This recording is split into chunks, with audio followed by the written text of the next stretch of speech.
Ever wonder why some superhero stories feel like off?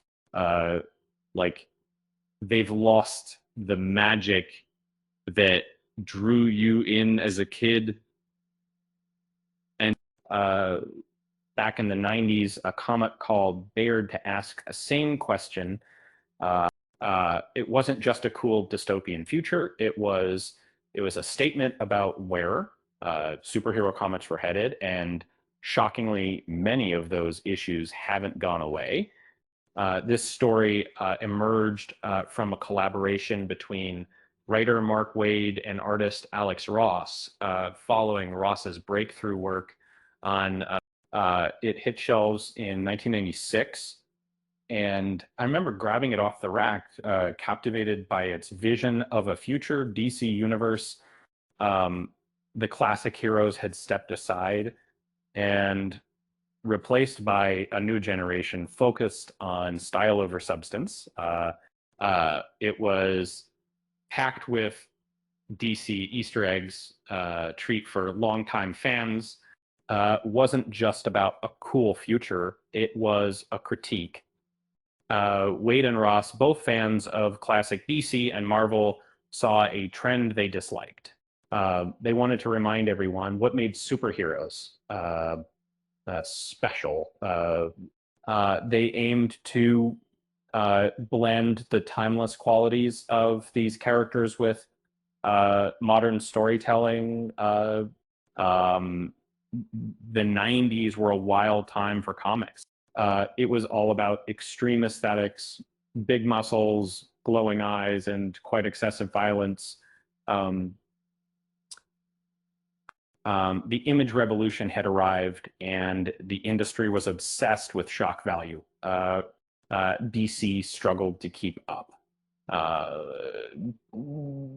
trying to mimic the trend without losing its identity. Wade, working on titles like NC, wanted to prove that classic superhero stories could still thrive. Imagined a world where characters like Magog, a brutal bull-horned powerhouse, had replaced iconic heroes. The classic heroes represented a sense of hope and inspiration. Wade and Ross demonstrated that you could evolve these characters without sacrificing their core values. A mature Superman didn't need to become a cybernetic killer. Some argue that is outdated, a product of its time. But the problems it addressed haven't vanished. The comic industry has evolved, but the temptation to chase trends and prioritize style over substance remains. DC's attempts to, modernize with events like the New 52 often felt like a rehash of 90s excesses.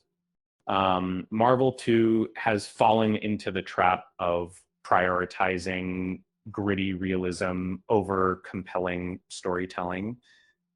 Was a warning against sacrificing the lessons of the past. While the comic landscape has changed, the core issues persist in that creators still struggle to balance realism with the inherent optimism of superhero stories. Violence and grimness can overshadow the heroism that makes these characters so appealing. However, titles like the Absolute Universe demonstrate that DC has learned from offering a blend of grit and hope. Is a masterpiece. It's the comic that truly hooked me on DC. It showed that you could be mature and realistic without losing the heart of these amazing characters. Superman's power came from who he was, not who he could be transformed into. Uh, it was a powerful statement about the importance of staying true to the core values of superhero storytelling. Today, the industry is partly shaped by the success of uh, DC and Marvel constantly experiment with blending fantastical heroes into more realistic worlds. While some attempts are successful, others fall into the trap of chasing trends. Um, the message of remains relevant, exposing the problems that continue to affect the comic industry. Uh, they say history repeats itself, and in comics, it often does. It's like Superman trying to outrun time. Eventually, those old problems come flying back at you. Uh, and um, with that said, thanks for watching. Until next time, have a seat.